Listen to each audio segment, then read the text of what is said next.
Guys, क्या आप जानते हैं हमारा आसमान नीला क्यों है? मैं बताती हूँ। ये तो सब जानते हैं कि भारत की चारों ओर वायुमंडल यानी हवा है।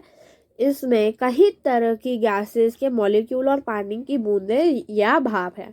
गैसों में सबसे ज्यादा करीब 78% नाइट्रोजन है और करीब 21% ऑक्सीजन। इसके अलावा ऑर्गन गैस और पानी है। और जब सनलाइट हमारे एटमॉस्फेयर के साथ कोलाइड करती है तो शॉर्टेस्ट वेवलेंथ के रंग वायलेट और ब्लू स्कैटर हो जाते हैं, टूट जाते हैं, और हमारी आंखें जो है ना वो सेंसिटिव हो जाती हैं। उनको वायलेट दिखता ही नहीं, उन्हें दिखता है तो ब्लू। गाइस, बहुत लोग अपने घर की छत पे लेटे लेटे ना दीवारों पे छिपकलियां चिपकी हुई चलती हुई देख लेते हैं। वो बहुत लोग तो डर जाते हैं गाइस, सच्ची। तो छिपकली कैसे चिपकी होती है दीवार पे? उसके पैर ना छोटे होते हैं और उनका जो शरीर है वो बेलनकार होता है।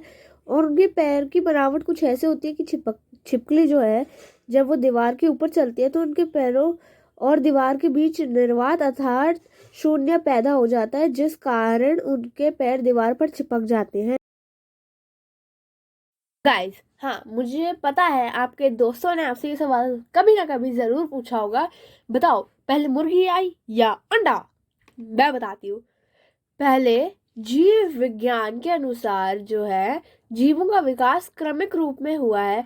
मुर्गी और अंडे का विकास लाखों वर्ष लगे हैं उनका विकास होने में। उन दोनों में से पहले कौन आया, इस प्रश्न का कोई मायने नहीं है, क्योंकि इन दोनों का विकास एक साथ एक क्रम में हुआ है।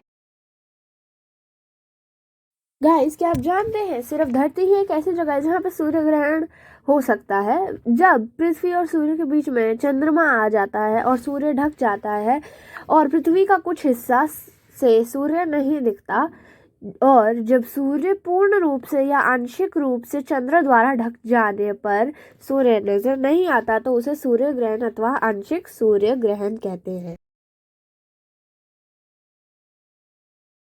गाइस, क्या आप जानते हैं चक्रवात क्या है और वो कैसे बनता है? चक्रवात कम वायुमंडलीय दाब के चारों ओर गर्म हवाओं की तेज आंधी को कहते हैं। दक्षिणी गोलार्ध में इन गर्म हवाओं को चक्रवात के नाम से जानते हैं और घड़ी की सुई के चलने की दिशा में ये चलते हैं, जबकि उत्तरी गोलार्ध में इन गर्म हवाओं को हरिकेन या टाइफून कहा जाता है। ये घड़ी की सुई के विपरीत दिशा में चलते हैं। गर्म क्षेत्रों के समुद्र में सूर्य की भयंकर गर्मी से हवा गर्म हो जाती है और कम वायुदाब का क्षेत्र बन जाती है। हवा गर्म होकर तेजी से ऊपर जाती है और ऊपर की नमी से संतृप्त होकर संघनन से बादलों का निर्माण करती है। रेगिस्तान को भरने के लिए नम हवाएं तेजी के साथ नीचे जाकर ऊपर आती हैं। फलस्वरूप से हवाएं बहुत ही तेजी के साथ उस क्षेत्र के चारों तरफ घूमकर घने बादलों और बिजली कड़कने के साथ साथ मूसलाधार बारिश भी कर देती हैं।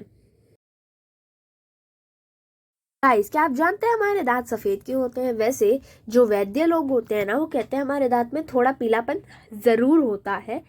ठीक है, तो दांत सफेद इसीलिए होते हैं क्योंकि हमारे दांत जो है वो कैल्शियम से बने होते हैं, और कैल्शियम सफेद होने की वजह से जो हमारे दांत है वो सफेद दिखते हैं। और वो थोड़ा सा पीलापन हर किसी के दांत में जरूर दिखता है, भले वो कितना साफ कर ले।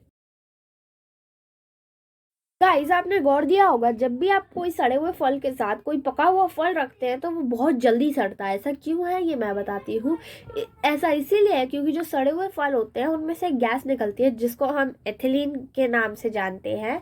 वास्तव में पके हुए फल की अपेक्षा सड़े हुए फल से एथिलीन गैस अधिक मात्रा में निकलती है। जैसे जैसे इस गैस के संपर्क में अन्य फल या सब्जियां आते हैं वो बहुत जल्दी यानी रॉकेट के स्पीड से ना सड़ जाते हैं।